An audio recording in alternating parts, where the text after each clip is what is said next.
Everyone, welcome back to Arna's kitchen channel. Today మన కిచెన్లో pepper prawns fry recipe.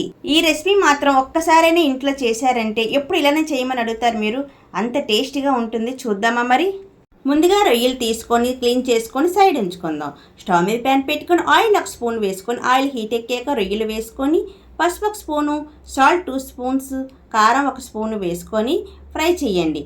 బాగా టోస్ట్గా fry చేసి ఫ్రై అయిన తర్వాత ఒక ప్లేట్లో తీసుకుని పక్కన ఉంచుకుందాం.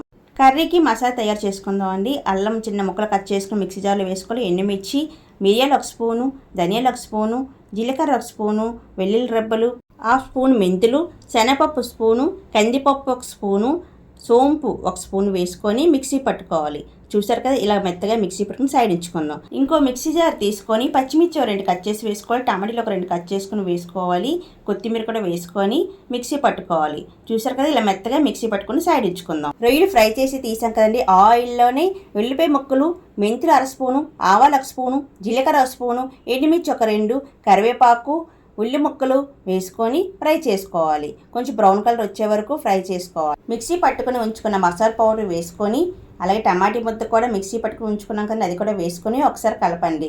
కలుపుకున్న తర్వాత 5 మినిట్స్ లిడ్ పెట్టండి. పైన 5 మినిట్స్ లిడ్ తీసి చూడండి. ఉల్లిపాయలు బాగా మగ్గాయి, ఫ్రై కూడా అయిపోయిందండి. మనం ఫ్రై చేసి ఉంచుకున్న రొయ్యలు కూడా వేసుకోవాలి. వేసుకొని కొంచెం లైట్గా కలపండి, ఎక్కువగా కలపొద్దు, చెదిరిపోతే రొయ్యలు.